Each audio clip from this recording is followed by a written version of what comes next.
Hello students and all the viewers, I am Mohammad Arafat Khan. Okay, आज जो मैंने टॉपिक सेलेक्ट किया है बेसिकली वो चैप्टर नंबर 3 का यानी कि मोशन इन वन डायमेंशन का एक टॉपिक हमारा रह गया था, तो वो मैं आज अपलोड करने जा रहा हूँ। टॉपिक का नाम है motion of bodies connected by a string over a pulley. देखो, जब आप स्ट्रिंग की बात करते हैं, लेट सपोज ये मैं अपने माइक के वायर की बात कर लेता हूँ, स्ट्रिंग, ठीक है। जब हम इसके स्ट्रिंग को खींचते हैं, पुल करते हैं, तो आपको पता है स्ट्रिंग पुल करने की वजह से, खींचने की वजह से फोर्स एग्जर्ट करती है, फोर्स एग्जर्ट करती है, समझ रहे हैं। तो जब भी हम स्ट्रिंग्स को खींचते हैं, पुल करते हैं, तो वो फोर्स जो कि स्ट्रिंग्स अप्लाई करती हैं, उस फोर्स को हम कहते हैं टेंशन इन द स्ट्रिंग। समझ रहे हैं। जैसे फ्रिक्शन क्या है? फोर्स है। वेट क्या है? फोर्स है। तो टेंशन इन द स्ट्रिंग क्या होगी? फोर्स होगी।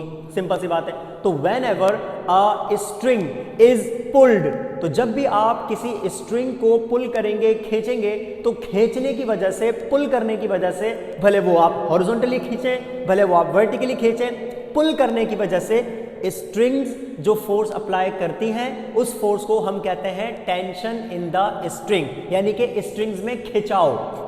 समझ रहे हैं? ओके, टॉपिक क्या है? हमें डिस्कस क्या करना है? हमारे पास दो बॉडीज होंगी, मोशन ऑफ बॉडीज, देखो लिखा हुआ है, दो बॉडीज होंगी कनेक्टेड बाय अ स्ट्रिंग। उन दोनों बॉडीज को आपने कनेक्ट करना होगा स्ट्रिंग के साथ, और उस स्ट्रिंग को हम पास कर देंगे एक पुली से। पुली क्या होती है? एक सिंपल मशीन होती है ना। एक व्हील होता है, उसको आपने एक फ्रेम में फिक्स किया हुआ होता है, और जब आप उसमें से पास करते हैं स्ट्रिंग को, तो वो व्हील घूमता है, लेकिन उसका फ्रेम फिक्स रहता है, एक ही जगह रहते हुए व्हील घूम रहा होता है। सिंपल सी बात है। तो ये काम आता है, हमारे पास एक सिंपल मशीन होती है ना। आप एक साइड से फोर्स अप्लाई करते हैं स्ट्रिंग पे, तो दूसरी साइड से वेट लिफ्ट किया जाता है। इसको हम कहते हैं pulley. A simple machine as simple, simple सी बात है। ओके, तो क्या होगा? एक पुली होगी, उस पुली पे से हम स्ट्रिंग को पास करेंगे, और उस स्ट्रिंग के दोनों एंड्स पर हमने कनेक्ट कर देना है दो बॉडीज को। ये बन गई motion of bodies connected by a string over a pulley. इस टॉपिक के हमारे पास दो केसेस हैं। मैं आज ही इस वीडियो के अंदर दोनों के दोनों टॉपिक्स आपको कवर करवा दूंगा, दोनों डेरिवेशंस मैं आपको करवा दूंगा, ठीक है। दो केसेस होते हैं, इन दोनों केसेस में फर्क क्या है? वर्टिकल मोशन का और हॉरिजॉन्टल मोशन का। केस नंबर 1 देखो आपके सामने लिखा हुआ है। केस नंबर 1 में हमारे पास जो दो बॉडीज होती हैं, वो दोनों की दोनों वर्टिकली मूव करती हैं, ऐसे वर्टिकली मूव करती हैं। जबकि जो केस नंबर 2 में आपको पढ़ाऊंगा इसके बाद, उस केस नंबर 2 के अंदर एक बॉडी वर्टिकली मूव करती है, जबकि दूसरी बॉडी हॉरिजॉन्टली मूव करती है। समझ आ रही है बात? इसका मतलब case 1 is all about vertical motion, and case number 2 is all about the vertical and horizontal motion simultaneously. समझ रहे हैं? तो स्टार्ट करते हैं अपने फर्स्ट केस को। हमारा जो फर्स्ट केस है motion of bodies connected by a string over a pulley का, according to the case number 1 when both the bodies move vertically. और टॉपिक स्टार्ट करने से पहले वही वाली बात, अगर आप चैनल को सब्सक्राइब किए बगैर देख रहे हैं तो चैनल को सब्सक्राइब कर दें। हैं सब्सक्राइब का नीचे ऑप्शन आपके पास मौजूद होता है, सब्सक्राइब के साथ देखेंगे तो बेल भी बनी होती है, बेल आइकन होता है, उसको हिट करोगे तो आपको 3 ऑप्शंस देगा। उन 3 ऑप्शंस में से ऑल को सिलेक्ट कर लेना, ताकि आपको मेरी वीडियोस की नोटिफिकेशन पता चल सके, ठीक है। आगे चलते हैं। अच्छा भाई, इस मोशन ऑफ बॉडीज को डिस्कस करने के लिए मैं काम ये करता हूँ, केस नंबर 1 की मैं यहाँ पर डायग्राम बना के आपको दिखाता हूँ कि इसको हम किस तरीके से डिस्कस करते हैं। भाई देखें, हमारे पास एक फिक्स्ड सपोर्ट होती है, ठीक है, और इस फिक्स्ड सपोर्ट के साथ हमें एक फ्रेम लगाना होता है, जिस फ्रेम में हमें एक पुली यानी कि एक व्हील, ये देखें मैं यहाँ पर बना देता हूँ व्हील, ये आ गया हमारे पास एक व्हील। अजीब बन रहा है, जैसा भी बन रहा है देख लीजिएगा, समझ जाइएगा, कॉन्सेप्ट जरूरी होता है ना। ये आ गया एक, लेट सपोज एक व्हील। ओके, इस व्हील में से ये हमें एक पास करना होगा, लेट सपोज ये व्हील आ गया। ओके, इस व्हील पे से हमें एक पास करनी है स्ट्रिंग। ये देखें, एक स्ट्रिंग का एंड ये रहा, और एक स्ट्रिंग का एंड ये रहा, ठीक है। एक एंड के साथ मैं कनेक्ट कर देता हूं एक बॉडी को, ये रही एक बॉडी, और एक एंड के साथ मैं कनेक्ट कर देता हूं दूसरी बॉडी को, ये रही दूसरी बॉडी। अब आप नोट करें, अगर मैं बात करूं, लेट सपोज इस बॉडी को मैं कह देता हूं ये बॉडी ए है, और इस बॉडी को मैं कह देता हूं बॉडी बी है। अगर बॉडी ए है तो इसका मास होगा m1, अगर बॉडी बी है तो इसका मास होगा m2। सिंपल सी बात है। कोई फर्क आपको नजर आ रहा है डायग्राम में इन दोनों बॉडीज में? हाँ फ़र्क नज़र आ रहा होगा। फ़र्क ये कि जो बॉडी ए है उसका मास ग्रेटर है, ज़्यादा है, और जो बॉडी बी है उसका मास कम है। भाई इस साइड वाली हैवियर है और इस साइड वाली लाइटर है। अब अगर जो हैवियर होगी वो नीचे की तरफ जाएगी और जो लाइटर होगी वो हैवियर वाला उसको अपने ऊपर की तरफ खींचेगा, क्योंकि पुली है, व्हील लगा हुआ है ना, उस पर से रस्सी पास हो रही है, स्ट्रिंग पास हो रही है। तो अगर ये नीचे की तरफ जाएगी, ए बॉडी भारी होने की वजह से, तो ये हल्की होने की वजह से ऑटोमेटिकली ऊपर की तरफ जाएगी। आ गई वर्टिकल मोशन, यानी कि एक बॉडी वर्टिकली नीचे और एक बॉडी वर्टिकली ऊपर की तरफ जा रही है। इसको हम कहते हैं when both the bodies move vertically downward and vertically upward. समझ रहे हैं? तो यहाँ पर दोनों बॉडीज के मासेस में डिफरेंस होना लाजमी है। अगर बॉडीज के मासेस में डिफरेंस होगा तो ही मोशन होगी, वरना आप इन दोनों को ऐसे हैंग कर दें तो ये तो इक्विलिब्रियम में आ जाएंगे, रेस्ट में आ जाएंगे। समझ रहे हैं? तो एक का हैवियर होना और एक का लाइटर होना लाजमी है। आगे चलते हैं भाई। जब भी हम किसी बॉडी को हैंग करते हैं by means of a string, by let's suppose ये मैंने आपको एक कंडीशन समझानी है, किसी भी बॉडी को किसी स्ट्रिंग के साथ हैंग करोगे तो उस बॉडी पर दो फोर्सेस अप्लाई होती हैं। एक उस बॉडी का अपना वेट होता है जो कि उसको नीचे की तरफ पुल करता है, वेट, और दूसरी वो फोर्स जो इसको नीचे जाने से रोक रही है, आपने इसको कनेक्ट किया हुआ स्ट्रिंग के साथ, तो वो दूसरी वो फोर्स जो कि स्ट्रिंग अप्लाई करता है उसको हम कहते हैं टेंशन इन द स्ट्रिंग। तो अगर बॉडी को आप हैंग करेंगे bye means of a string तो याद रखिएगा उस बॉडी पर दो फोर्सेस अप्लाई होंगी। एक फोर्स उसको नीचे की तरफ पुल कर रही है जो कि उसका अपना वेट है, और दूसरी फोर्स उसको ऊपर की तरफ पुल कर रही है जो कि स्ट्रिंग में टेंशन है। ठीक है? तो हमेशा ऐसे ही होगा, दो फोर्सेस हमेशा एक्ट करती हैं इस कंडीशन में। जब भी किसी बॉडी को आप सस्पेंड करते हैं, जब भी आप किसी बॉडी को हैंग करते हैं, चेक करें उस डायग्राम में भी दो बॉडीज हैं और दोनों बॉडीज हैंग कर रही हैं अलग अलग। भाई इस वाली बॉडी को चेक करें तो ये भी स्ट्रिंग के साथ हैंग कर रही है, इस बॉडी को चेक करो तो ये भी स्ट्रिंग के साथ हैंग कर रही है। इसका मतलब इस पर भी दो फोर्सेस अप्लाई होंगी और इस वाली बॉडी पर भी दो फोर्सेस अप्लाई होंगी। इस पर दो फोर्सेस कौन कौन सी? एक इसका अपना वेट नीचे की तरफ और एक टेंशन ऊपर की तरफ, और इसी तरीके से इस पर भी दो फोर्सेस अप्लाई होंगी, एक इसका वेट डाउनवर्ड मैं बना देता हूं। भाई देखें, इस बॉडी पर दो फोर्सेस एक्ट कर रही हैं। एक इसका अपना वेट है जो कि इसको नीचे की तरफ पुल कर रहा है, और एक स्ट्रिंग में टेंशन है जो कि इसको ऊपर की तरफ पुल कर रहा है। तो ये जो नीचे की तरफ वेट है इसको हम W1 से कह देंगे, और जो ऊपर की तरफ फोर्स है वो टेंशन है, और ये कैपिटल T के साथ। Now there are two forces acting on a body, on this body. इस बॉडी अगर मैं बात करूं इस बॉडी की, तो इसमें दो फोर्सेज अप्लाई हो रही है, एक वर्टिकली नीचे की तरफ उसका अपना वेट, और एक स्ट्रिंग में टेंशन जो कि ऊपर की तरफ है। इसी तरीके से यहाँ पर है, इधर भी दो फोर्सेज एक्ट कर रही हैं। हाँ भाई, कौन कौन सी दो फोर्सेज एक्ट कर रही हैं? एक फोर्स इसको नीचे की तरफ खींच रही है और एक फोर्स इसको ऊपर की तरफ खींच रही है, यानी कि टेंशन और W2। समझ रहे हैं? ये आ गई बॉडी बी, इसको हमने कहा है बॉडी बी। ओके, बॉडी ए के हैवियर होने की वजह से वो नीचे की तरफ जाएगी, जबकि बॉडी बी के लाइटर होने की वजह से वो मूव करके ऊपर की तरफ जाएगी। इस कंडीशन को आप कैसे लिखेंगे? if m1 is greater than m2, so the body A will move downwards while the body B will move upward। समझ रहे हैं? तो इस कंडीशन के मुताबिक, कौन सी कंडीशन? इस कंडीशन के मुताबिक अगर m1 ग्रेटर है m2 लेस है, तो m1 वाली बॉडी यानी कि A body will move downward, वो नीचे की तरफ जाएगी, और बॉडी B क्योंकि वो हल्की है, लाइटर है, उसकी वजह से वो कहाँ की तरफ मूव करके जाएगी? वो मूव करके जाएगी ऊपर की तरफ। अब चलते हैं इसकी डेरिवेशन की तरफ। डेरिवेशन का मकसद होता है किसी भी डेरिवेशन का, आप डेरिवेशन ऐसे फालतू में नहीं करते हैं। आपने कोई फॉर्मूला ड्राइव करना होता है, कोई इक्वेशन ड्राइव करनी होती है, तो हमें यहाँ पर भी क्या करना है? हमें फॉर्मूला ड्राइव करना है। यहाँ पर हमें दो फॉर्मूला ड्राइव करना है। एक फॉर्मूला हम ड्राइव करेंगे इन बॉडीज की एक्सेलरेशन का। भाई जब जैसे आप इनको हैंग करोगे तो एकदम से ये एक्सेलरेट होंगे, मतलब ये एक्सेलरेशन के साथ नीचे जाएगी और ये एक्सेलरेशन के साथ ऊपर जाएगी, ऐसे करके, है ना। क्योंकि ग्रेविटी एक्ट कर रही है, फोर्स ऑफ ग्रेविटी एक्ट कर रही है, वेट एक्ट कर रहा है, समझ रहे हैं? तो फोर्स की वजह से इसमें एक्सेलरेशन होगी, दोनों बॉडीज के पास एक ही एक्सेलरेशन होगी, जितनी एक्सेलरेशन के साथ ये नीचे जाएगी उतनी एक्सेलरेशन के साथ ये ऊपर की तरफ जाएगी। तो पहला फॉर्मूला जो हमें डिराइव करना है वो फॉर्मूला क्या, इन बॉडीज की एक्सेलरेशन का, ये आ गया पहला। और दूसरा फॉर्मूला जो हमें जो ड्राइव करना है वो करना है इस स्ट्रिंग में जो टेंशन आ गई उसका। तो we are going to derive two formula, number 1 is for acceleration, याद रखिएगा हमारा मकसद है एक्सेलरेशन का फॉर्मूला, और number 2 the formula for tension. ऐसा करने के लिए हम एक काम ही करते हैं, इस डेरिवेशन को बहुत आसान करते हैं। आसान कैसे भाई, हमें सबसे पहले इन दोनों बॉडीज को अलग अलग डिस्कस करना है, यानी कि पहले हम डिस्कस करेंगे बॉडी ए की मोशन को, फिर हम डिस्कस करेंगे बॉडी बी की मोशन को। तो सबसे पहले मैं काम ही करता हूं, यहां पर हेडिंग डाल देता हूं। हाँ भाई, हेडिंग किस चीज की, सबसे पहले motion of body A.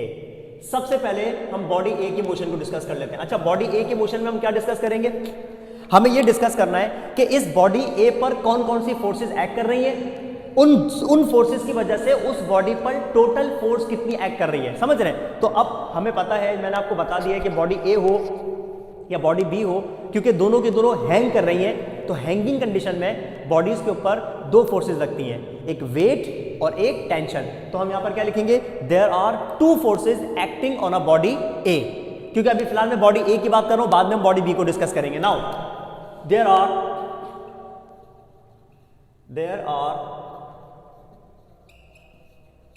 Two forces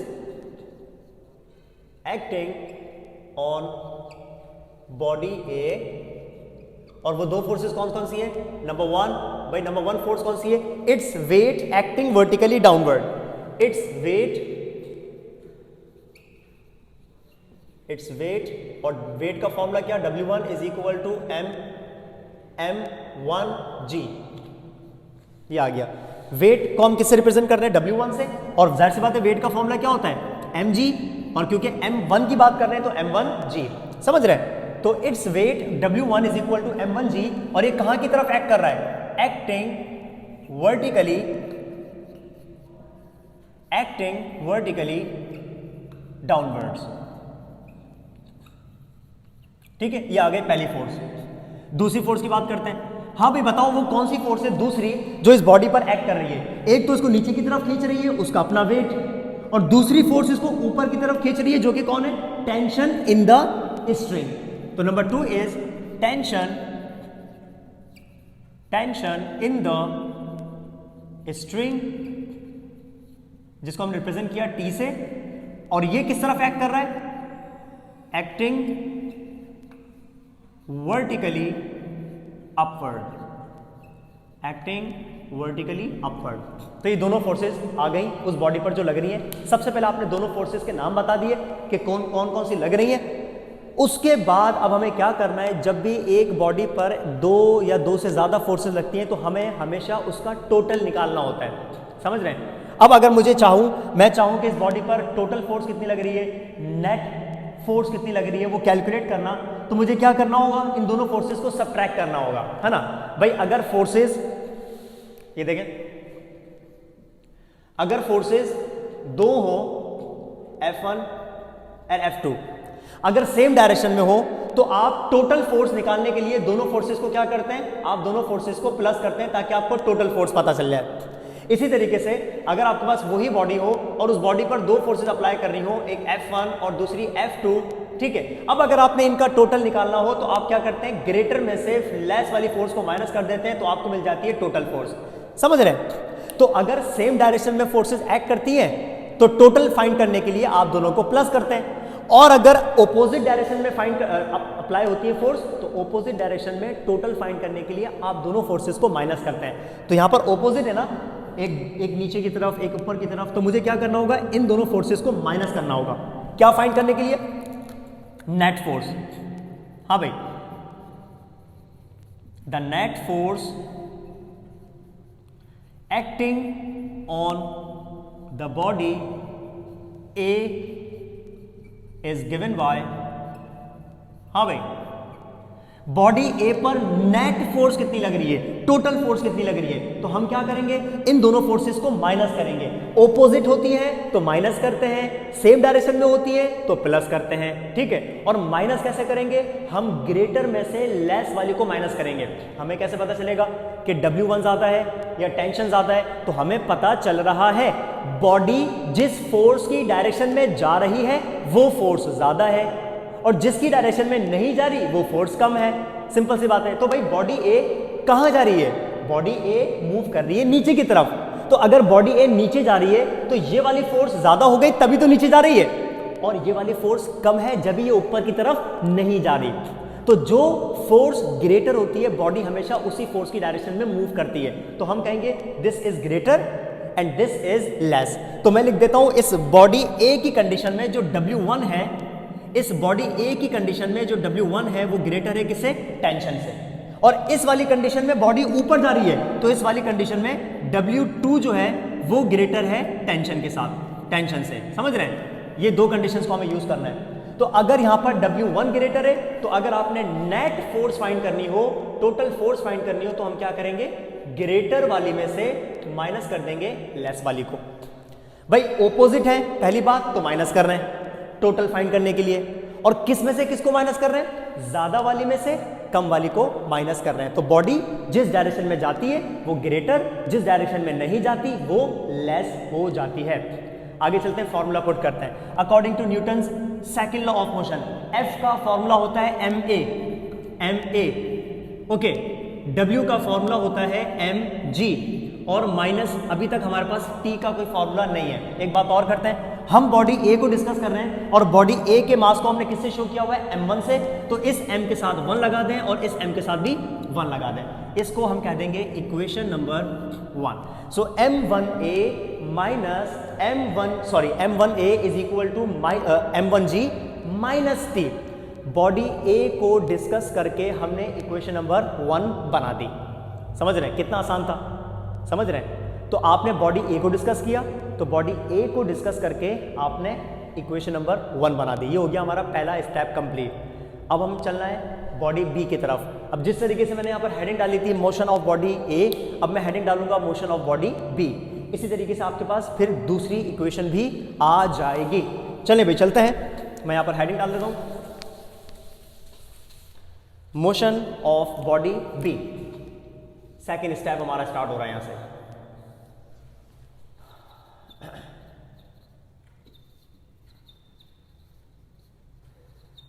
ये आ गई मोशन ऑफ बॉडी बी।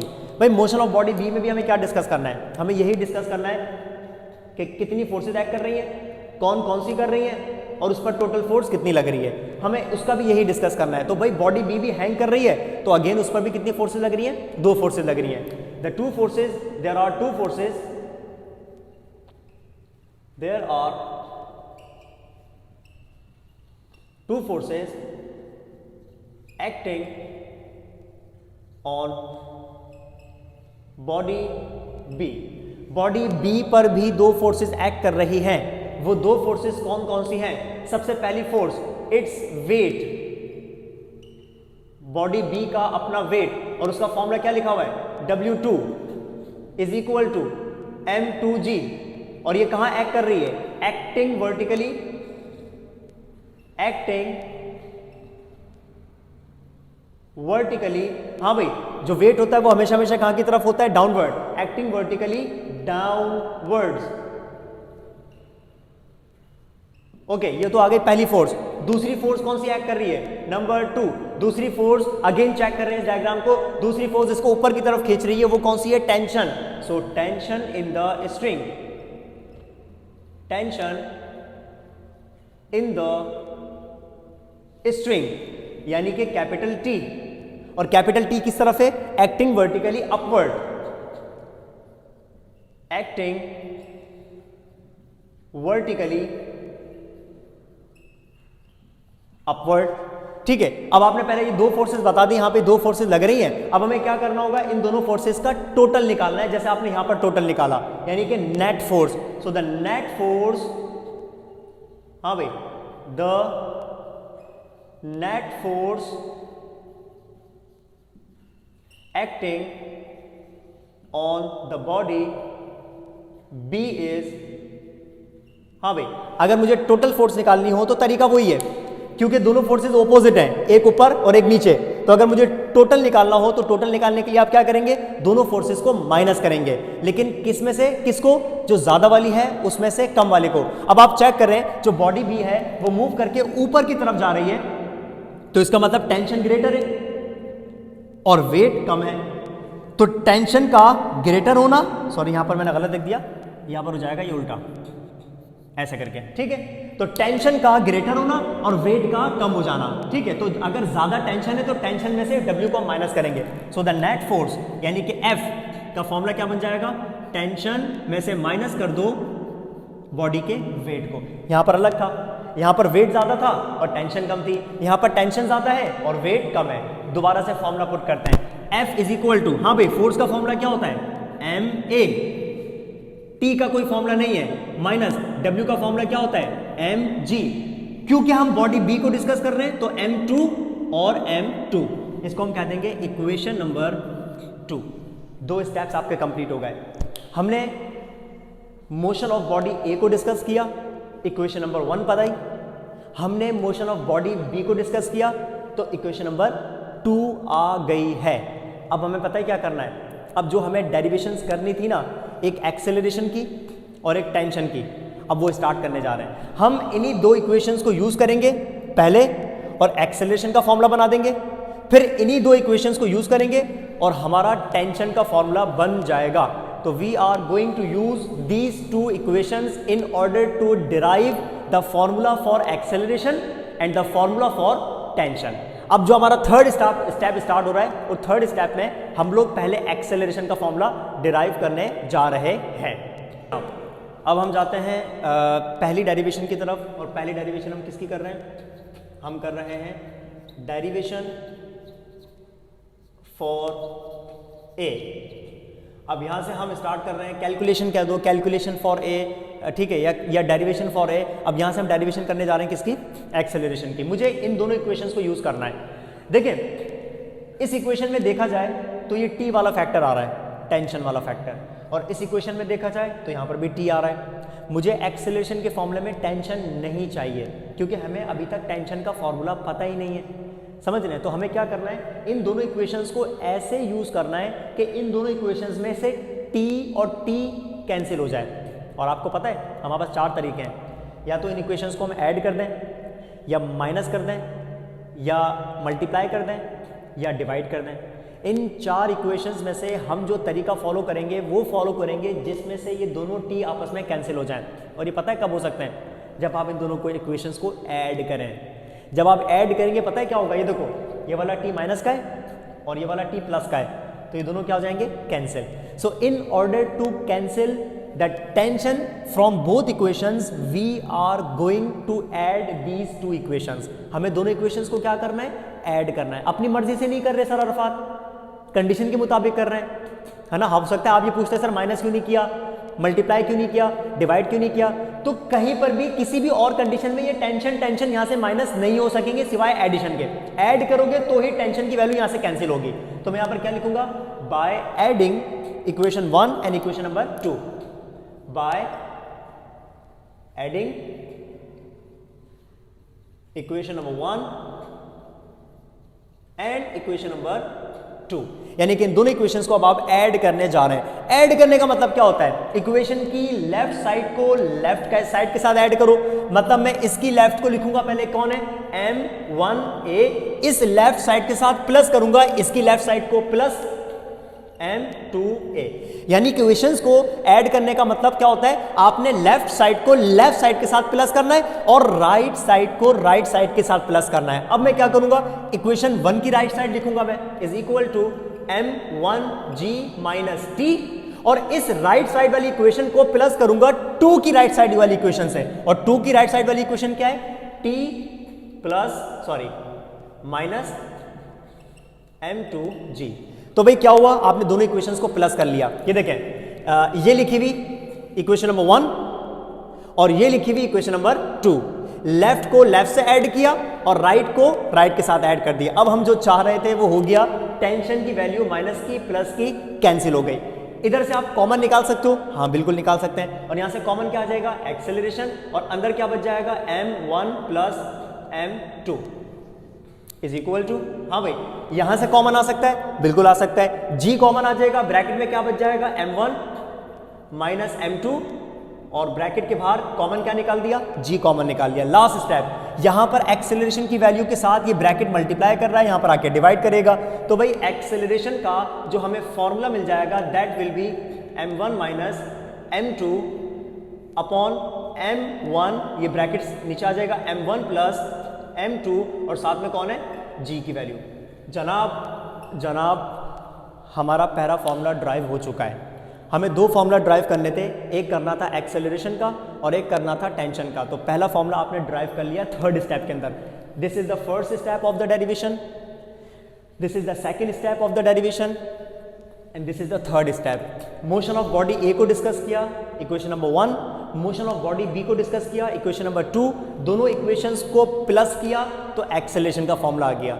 अब इसी तरीके से हमें टेंशन का फॉर्मूला डिराइव करना है, और टेंशन के फॉर्मूले को डिराइव करने के लिए भी हमें इन्हीं दो इक्वेशंस को यूज करना पड़ेगा। जब एक्सेलरेशन का फॉर्मूला डिराइव किया तो हमें टी को हटाना था, टी को कैंसिल करना था, तो कैसे किया, ऐड करके। और अब जब मैं टेंशन का फॉर्मूला बनाऊंगा तो मुझे यहां से एक्सेलरेशन हटानी है, मुझे एक्सेलरेशन नहीं चाहिए, और जब मुझे एक्सेलरेशन हटानी हो तो हम क्या करेंगे, उसको भी हम चेक करते हैं। अब हमें डेरिवेशन करनी है टेंशन की, तो यहां पर मैं हेडिंग डाल देता हूं, derivation for tension in the string, ठीक है। अच्छा, डेरिवेशन टी की करनी है तो मुझे यहां से ये देखो, ये रहा एक्सेलरेशन, ये रहा एक्सेलरेशन। अब अगर मुझे यहां से एक्सेलरेशन हटाना हो तो मैं पता है क्या करूंगा, मेरे पास एक ही चॉइस है, वो चॉइस क्या, मैं इस इक्वेशन को इस इक्वेशन से डिवाइड कर दूं। सोचो, अगर मैं राइट साइड को इसकी लेफ्ट साइड से डिवाइड करूंगा तो ए से ए कैंसिल नहीं हो जाएगा, तो अगर मुझे एक्सेलरेशन कैंसिल करना हो तो मुझे दोनों इक्वेशंस को डिवाइड करना होगा, और जब मुझे टेंशन कैंसिल करनी थी तो मुझे दोनों इक्वेशंस को ऐड करना पड़ गया था। तो जनाब यहां पर मैं क्या लिखूंगा, divide equation 1, divide equation 1 by equation number 2। जिस तरीके से ऐड, लेफ्ट साइड को लेफ्ट साइड के साथ ऐड किया, राइट को राइट के साथ ऐड किया, डिवाइड में भी ऐसे करेंगे। हम लेफ्ट साइड को डिवाइड करेंगे लेफ्ट साइड के साथ, और राइट साइड को डिवाइड करेंगे राइट साइड के साथ। तो कैसे करेंगे, देखें भाई, उसकी लेफ्ट कौन है, उसकी लेफ्ट है m1a, इसको मैं डिवाइड कर दूंगा m2a के साथ, ठीक है, इज इक्वल टू, अब राइट साइड को, इधर राइट साइड कौन है, m1g माइनस टी, इसको मैं डिवाइड कर दूंगा इसकी लेफ्ट के साथ, सॉरी इसकी राइट के साथ, तो t माइनस m2g। तो लेफ्ट को लेफ्ट से डिवाइड कर दिया, राइट को राइट से डिवाइड कर दिया, ऊपर इक्वेशन नंबर 1 है और नीचे इक्वेशन नंबर 2 आ गई। जो हम चाह रहे थे वो हो गया, एक्सेलरेशन से एक्सेलरेशन कैंसिल हो गई। अब आप क्या करेंगे, यहां पर क्रॉस मल्टीप्लाई करें, ये देखें, ये पूरा फैक्टर, ये देखें पूरा फैक्टर यहां डिवाइड में से उधर चला जाएगा मल्टीप्लाई में, और ये m2 वाली वैल्यू यहां पर डिवाइड से चली जाएगी ऊपर मल्टीप्लाई में। तो देखें m1 के साथ ये पूरा ब्रैकेट आ जाएगा, कैसे, m1 t minus m2g is equal to, ये m2 पर मल्टीप्लाई में जाएगा, m2 और किससे मल्टीप्लाई करेगा, इस पूरी ब्रैकेट से, और ब्रैकेट में कौन हो जाएगा, m1g माइनस t। अब आप क्या करें, जो वैल्यूज ब्रैकेट के बाहर हैं उनको ब्रैकेट से मल्टीप्लाई कर दें। इस m1 को t के साथ भी लिखें, इस m1 को इसके साथ भी लिखें, क्या बनेगा, m1t minus m1 m2g is equal to, इसी तरीके से यहां पर m2 इसके साथ आ जाएगा, कैसे, m1 m2g आ गया, और माइनस m2 इसके साथ भी आ जाएगा, m2, और ये आ गया t।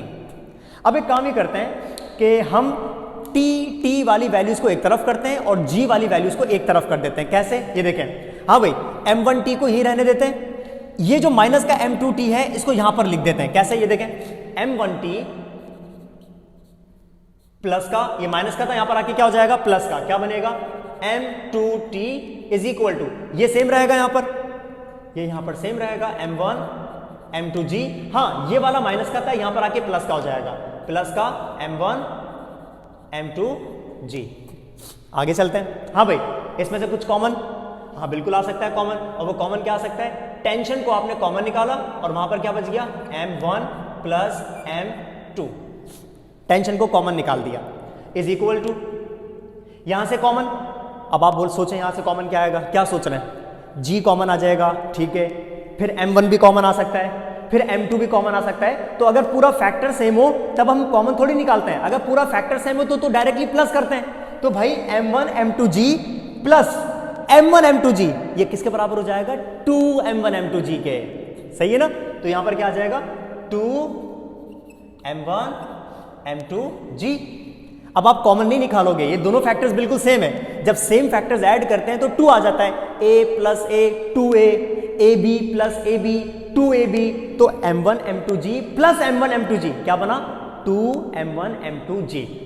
लास्ट स्टेप वो क्या भाई? टेंशन का फॉर्मूला ड्राइव करना है ना, ये पूरा फैक्टर मल्टीप्लाई से यहां पर कहां जाएगा? डिवाइड में। तो मैं इक्वेशन यहां लिख देता हूं, इसके बाद नेक्स्ट स्टेप हम यहां पर कर रहे हैं। ये देखें यहां पर लिख रहा हूं मैं, क्या टेंशन का आपको फॉर्मूला क्या मिलेगा? T इज इक्वल टू, ऊपर कौन है? ये रहा 2M1 M2G, अपॉन में कौन आ जाएगा? ये पूरा factor M1 plus M2। Derivation for T की नेक्स्ट स्टेप यहां पर आ गया, एक्सेलरेशन का फॉर्मूला आ गया, और ये आ गया टेंशन का फॉर्मूला यहां पर। ये इक्वेशन नंबर 2 के साथ हमने उसके बाद हमने यहां पर किया था, ठीक है ना? जगह नहीं बची थी तो मैंने इसको यहां पर लिख दिया। इसका मतलब हमने अपना फर्स्ट केस सॉल्व कर लिया है बड़ी आसानी से। 4 स्टेप्स हैं। मोशन ऑफ बॉडी ए को डिस्कस करना है, इक्वेशन नंबर 1 बनानी है। मोशन ऑफ बॉडी बी को डिस्कस करके इक्वेशन नंबर 2 बनानी है।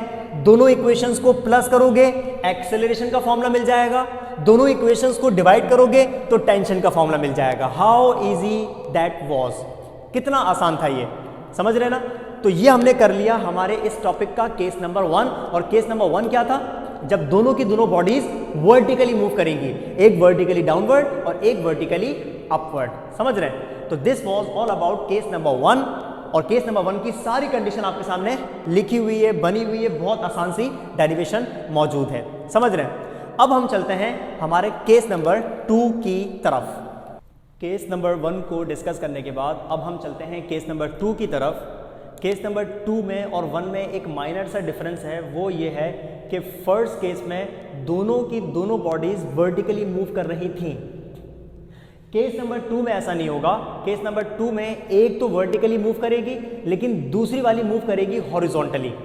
इसी वजह से इसकी हेडिंग में क्या लिखा हुआ है देखें, one body moves vertically and the other moves horizontally. Case number 2। इसको समझने के लिए सबसे पहले एक काम करते हैं, इसकी डायग्राम से स्टार्ट करते हैं। डायग्राम में क्या करना होगा भाई, हम यहाँ पर एक कोई भी सरफेस बना देते हैं। लेट सपोज ये आ गया हमारे पास एक सरफेस, हॉरिजॉन्टल सरफेस, और ये लेट सपोज कोई भी जो ना टेबल हो सकती है, टेबल का कॉर्नर हो सकता है, ठीक है। और ये आ गया बेसिकली एक ग्राउंड जिस पर ये टेबल रखी हुई है। आगे चलते हैं। एक मुझे चाहिए पुली, क्योंकि केसेस हैं ही पुली के, ये वही आ गए हमारे पास रिक्वायर्ड पुली, ठीक है। इसको मैं डार्क कर देता हूँ ताकि आपको क्लियरली पुली नज़र आ सके। ये पुली आ गई, थोड़ा सा इसको हम डिज़ाइन कर देते हैं ताकि आपको फील हो बाकायदा कि हाँ भाई ये सर ने पुली बनाई है, ठीक है। अब एक काम ये करना है, हमें एक रस्सी लेनी है, एक स्ट्रिंग लेनी है जो कि इस पे से पास करनी है, ठीक है। तो ये देखें, ये स्ट्रिंग का एक हिस्सा आ गया, ये इसको पास करता हुआ जा रहा है और दूसरी तरफ से ये हैंग कर रहा है। अब हमें दो बॉडीज चाहिए, मोशन ऑफ बॉडीज। एक बॉडी को हम हैंग कर देते हैं, ठीक है, एक बॉडी को हम हैंग कर देते हैं और दूसरी बॉडी को इस सरफेस पे रख देते हैं। ये आ गई दूसरी बॉडी इस सरफेस के ऊपर रखी हुई है। Surface is frictionless, this surface is frictionless. मैं यहां पर लिख देता हूं अ फ्रिक्शनलेस, ये फ्रिक्शनलेस सरफेस है, ठीक है। ये आ गई बॉडी। अच्छा, इस बॉडी को हम कह देते हैं बॉडी ए और इस बॉडी को हम कह देते हैं बॉडी बी। ए का जो मास है दिस इज m1 और जो बी का मास है दिस इज m2, ठीक है। अब हमें क्या करना है, देखो वही वाली बात आ गई। अगर मैं बॉडी ए की बात करूं तो अभी भी तो ये हैंग कर रही है ना, ऐसा है ना। अगर ये हैंग कर रही है तो इस पर कितनी फोर्सेज अप्लाई होनी चाहिए, पहले वाले की तरह ये जो लिखा हुआ है इस पर दो फोर्सेज एक्ट करनी चाहिए। भाई पहली फोर्स इस पर एक्ट करेगी डाउनवर्ड, जो इसको नीचे की तरफ खींच रही है, और दूसरी फोर्स एक्ट कर रही है जो कि इसको ऊपर की तरफ खींच रही है, और उसको हम कहते हैं टेंशन। एक टेंशन फोर्स है और एक इसका अपना वेट है W1 डाउनवर्ड। सो टू फोर्सेस। तो भाई अब देखिए मुझे जो रब करना था मैंने यहाँ पर केस नंबर 1 का रब कर दिया है, जो चीज़ कॉमन है वो मैंने छोड़ दी है ताकि टाइम बचे और आपको समझ आ जाए अच्छी से आसानी से। भाई वही करेंगे, अलग अलग बॉडीज को पहले डिस्कस करेंगे। बॉडी ए का अगर मास ज़्यादा होगा तो ये नीचे की तरफ जाएगी और ये स्ट्रिंग से इसको अपनी तरफ खींचेगी। तो ये देखें ये नीचे की तरफ जाएगी और ये इस तरफ ऐसे मूव करके जाएगी। दोबारा देखें ये डाउनवर्ड और ये हॉरिजॉन्टल, ठीक है ना, क्योंकि दोनों एक ही स्ट्रिंग के साथ कनेक्ट हुए हैं। बॉडी ए क्योंकि सस्पेंडेड है, हैंग कर रही है, तो इस पर दो फोर्सेज एक्ट कर रही है। देखिए लिखा हुआ है there are two forces acting on body A. सबसे पहली फोर्स उसका अपना वेट, रिपीट कर रहा हूं, सेम मैं पढ़ा चुका हूं डिटेल के अंदर। पहली फोर्स कौन सी है, उसका अपना वेट वर्टिकली डाउनवर्ड। दूसरी टेंशन है, टेंशन कहां पर एक्ट कर रही है, वर्टिकली अपवर्ड। और अगर मुझे इस बॉडी पर टोटल फोर्स निकालनी हो तो उसी की तरीके से आपने क्या करना होगा, सब्ट्रैक्शन करनी होगी। अगर आपने वीडियो अभी ज्वाइन करी है तो पहले थोड़ा सा पीछे करके चेक कर लो, मैंने डिटेल में ये चीज समझा चुका हूं, ठीक है ना। ओके, अगर आपने नेट फोर्स फाइंड करना हो, टोटल फोर्स फाइंड करना हो तो आप क्या करेंगे, ऑपोजिट फोर्सेस को माइनस करते हैं। नीचे जा रही है तो W1 में से T को माइनस कर देंगे, ज्यादा वाले में से T को माइनस कर देंगे, ठीक है। और माइनस करने के बाद ये बन गई हमारे पास equation number 1 as it is. इसका मतलब केस 1 और केस 2 का ये वाला पार्ट बिल्कुल सेम है, बिकॉज केस 1 में और केस 2 में दोनों में ये बॉडी हैंग कर रही थी। अब चलते हैं केस नंबर 2 की तरफ। अच्छा, केस नंबर 2 में एक चीज मैं यहाँ पर ऐड कर चुका हूँ, देखें केस नंबर 2 में क्या होगा। अब हम चेक करते हैं इस पर फोर्सेस कितनी लग रही हैं। बॉडी पी पर सबसे पहली फोर्स अप्लाई जो हो रही है वो उसका अपना वेट है। वेट तो हमेशा कहाँ की तरफ होता है, वेट तो हमेशा होता ही डाउनवर्ड है। ये आ गया W2। बॉडी कैसे भी रखी हो वेट हमेशा डाउनवर्ड होता है। दूसरी फोर्स जो कि एक्ट कर रही है, ये रस्सी इसको इस तरफ खींच रही है, टेंशन इस तरफ है इस बार, तो इस तरफ है, तो मैं बना देता हूं ये आ गई टेंशन इन द स्ट्रिंग, ठीक है, टेंशन इन द स्ट्रिंग। इसके ऊपर मैं लिख देता हूं कैपिटल T। और एक और फोर्स है, वो फोर्स पता है कौन सी है, जब भी किसी बॉडी को हम किसी सरफेस पर रखते हैं, लेट सपोज ये बॉडी को हमने सरफेस पर रखा, तो एक तो उसका होता है वेट डाउनवर्ड जिसको हम कहते हैं एक्शन, और एक होता है रिएक्शन ऊपर की तरफ। तो एक्शन वेट होता है और रिएक्शन बाय द सरफेस। तो इस बॉडी पर एक फोर्स और लग रही होगी and that force is what, reaction by the surface, reaction by the surface. Now there are not two but there are three forces. इस बॉडी पर दो लग रही है और इस बॉडी पर सरफेस की वजह से तीन लग रही है, वेट, टेंशन और रिएक्शन। वो देखो मैंने कहां से स्टार्ट किया, देयर आर थ्री फोर्सेज। यहां पर क्या लिखा हुआ है, there are two forces. Now there are three forces acting on body B. सबसे पहली फोर्स सेम है, इट्स वेट, वेट कहां की तरफ, डाउनवर्ड है। दूसरी फोर्स कौन सी है, टेंशन ही है, लेकिन इस बार ये एक्टिंग वर्टिकली अपवर्ड नहीं है, tension acting horizontally, horizontally towards the पुली। तो इस बात को आप कैसे लिखेंगे, एक्टिंग हॉरिजॉन्टली, हॉरिजॉन्टली कहां की तरफ, टुवर्ड्स द पुली, ठीक है। ये दूसरी फोर्स आ गई। और थर्ड फोर्स का यहां पर हम इजाफा करेंगे, और वो थर्ड फोर्स कौन सी होगी, थर्ड फोर्स है रिएक्शन बाय द सरफेस, है ना। तो यहां पर क्या लिखेंगे हम, reaction by the surface, reaction by the surface, यानी कि capital R, acting vertically upward. और ये कहां की तरफ है, एक्टिंग वर्टिकली, देख लो ऊपर की तरफ है, अपवर्ड, ठीक है। ये तीन फोर्सेस आ गई। अब जब भी हम टोटल फोर्सेस बता देते हैं कितनी है, तो उसके बाद कॉन्सेप्ट आता है टोटल फोर्स का।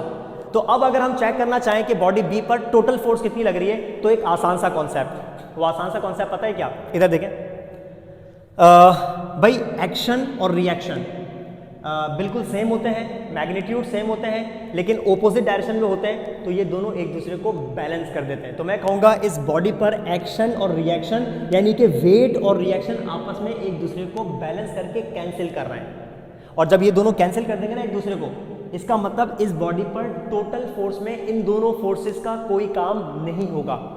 सिर्फ एक फोर्स की वजह से ये बॉडी मूव करते हुए जा रही है। सोचो कौन सी वाली फोर्स इसको खींच रही है, टेंशन खींच रही है। इसका मतलब बॉडी बी पर जो ओनली फोर्स उसकी मोशन की रिस्पॉन्सिबल है, वो फोर्स कौन सी है, टेंशन। ये दोनों फोर्सेस तो एक दूसरे को कैंसिल कर रही है। ये दोनों फोर्सेस तो एक दूसरे को बैलेंस कर रही है, इसका मतलब इस बॉडी की मोशन के पीछे सिर्फ एक फोर्स है, और वो कौन सी फोर्स है जो कि इसको खींच रही है, वो कौन सी है, टेंशन। तो मैं इस बात को यहाँ पर लिख देता हूँ। इस बात को आप कैसे लिखेंगे कि वेट यानी कि W2 and reaction on the body be balance each other, यानी कि दोनों एक दूसरे को बैलेंस कर रही है। इसका मतलब बॉडी बी की नेट फोर्स में इन दोनों का काम नहीं होगा, नेट फोर्स सिर्फ एक ही है, वो कौन सी है, टेंशन। तो यहां पर कैसे लिखेंगे, the net force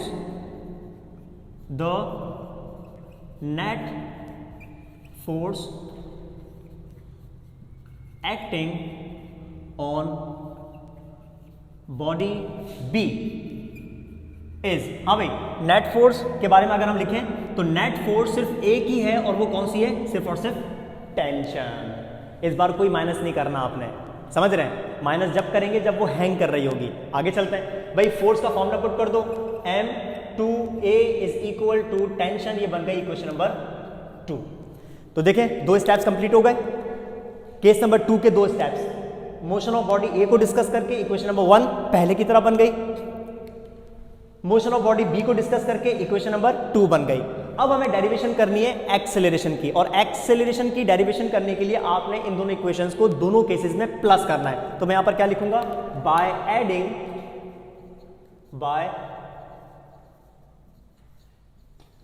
equation 1 and equation number 2। हाँ भाई, दोनों इक्वेशंस को ऐड करें, लेफ्ट साइड को लेफ्ट के साथ ऐड करेंगे तो क्या बनेगा, M1A plus M2A is equal to, right को राइट के साथ ऐड करेंगे तो क्या बनेगा, M1G माइनस T, प्लस कर दूंगा इसके साथ, प्लस कैपिटल T।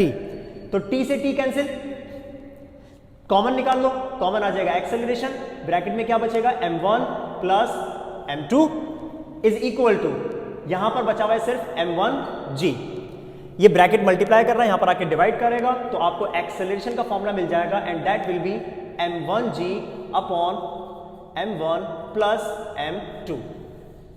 जनाब, ये आ गया हमारे पास पहले की तरह एक्सेलरेशन का फॉर्मूला। कितना आसान है, दोनों इक्वेशंस को प्लस कर लो, आपको एक्सेलरेशन का फॉर्मूला मिल जाएगा। समझ रहे हैं? अब चलते हैं टेंशन की तरफ। टेंशन का भी तो फॉर्मूला ड्राइव करना है ना आप लोगों ने। So derivation for T, derivation